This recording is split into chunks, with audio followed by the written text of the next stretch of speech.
मधुबनी में यहाँ पर लोग नदी के किनारे इसी तरीके से पुल को बनाते हैं।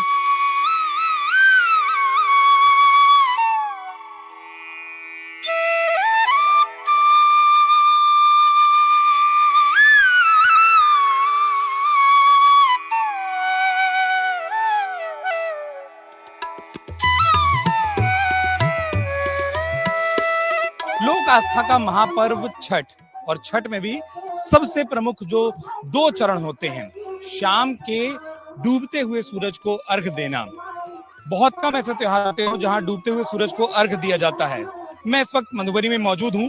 मेरे ठीक पीछे दूर दूर तक दिखाई दे रहा है कि किस तरीके से नदी के किनारे यहाँ पर छठ घाट बने हुए हैं, लेकिन लोग छठी माई की पूजा करने के लिए, उस शाम के सूरज को अर्घ देने के लिए किस तरीके से जद्दोजहद उठाते हैं, कैसा सफर तय करते हैं। अब चलते चलते जैसे ही मैं थोड़ा सा कुछ कदम दूसरी तरफ आया तो आप देख पाएंगे मेरे ठीक पीछे एक पुल बना है, और हर साल मधुबनी में यहाँ पर लोग नदी के किनारे इसी तरीके से पुल को बनाते हैं ताकि वो नदी के दूसरी तरफ जाकर छठ घाट बना सके। वहां पर जाकर जो सूर्य को अर्घ देने की परंपरा है उसका पालन कर सकें। लोग पूजा के तमाम सामान को, सूप को, उस टोकरी को तैयार करके इसी अस्थायी पुल के ऊपर से ले जाते हैं, और हर साल ये सब कुछ किया जाता है खुद गांव के लोगों के द्वारा मिलकर। कब ये समस्या दूर होगी, नहीं होगी, इस पर कोई ध्यान देता है, नहीं देता है।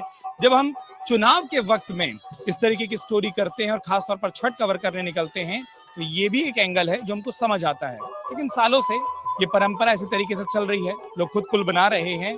कोई ध्यान आज तक तो नहीं दिया, आगे देता है नहीं देता है वो शायद आने वाले सालों में पता चले। इसका जवाब हमारे पास नहीं है, लेकिन जो हमारे पास है वो ये कि कैसे ये छठ घाट सजते हैं, कैसे सफर तय होता है।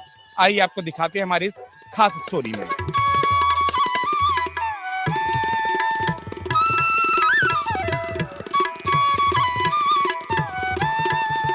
मैं उसी अस्थायी पुल पर मौजूद हूं जिसे स्थानीय ग्रामीण चचरी कहते हैं, और इसे बकायदा एक समिति तैयार करती है, पूजा समिति। और कुमार बीरू जी, आप मेरे साथ मौजूद हूं। ये बताइए, हम तो चुनाव कवर करने आए, हमने देखा कि छठ होता है वो देखा जाए, फिर पता चला कि आप लोग खुद मिलकर ये पुल तैयार करते हैं। कभी प्रशासन के किसी आदमी ने, किसी नेता ने ये नहीं कहा कि हम ये समस्या को भी सोचें, इतने लोग, हजारों लोग छठ मनाते हैं, यहाँ एक पुल बनवा दें?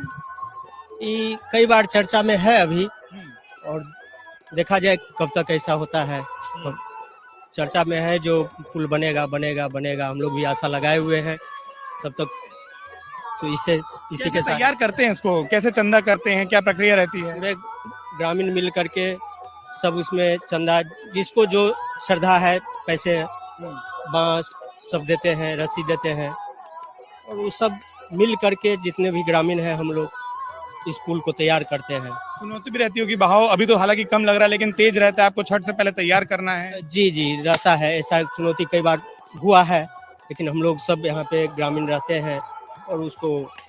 पर आप लोग चाहते हैं ना, अभी मैं देख रहा हूँ, मतलब उस पार सैकड़ों लोग हैं, सैकड़ों लोग इंतजार कर रहे हैं। जब हजारों लोग पर्व मनाते हो तो कोई समस्या को समस्या के तौर पर देखे, ये तो आप चाहते होंगे? जी एकदम चाहते हैं, एकदम चाहते हैं जो कब ये हम लोग का समस्या हल हो जाए, चाहते हैं, पूरा ग्रामीण चाहते हैं, समाज चाहता है।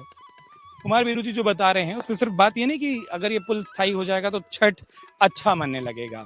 इस नदी के दूसरी पार पर कई लोगों के खेत हैं, कई लोग वहां पर अपनी आजीविका के लिए, कृषि के लिए भी पार जाते हैं, और इस चचरी का प्रयोग सिर्फ छठ तक नहीं होता, उसके बाद भी लोग इसका प्रयोग करते हैं, अपनी खेती करते हैं।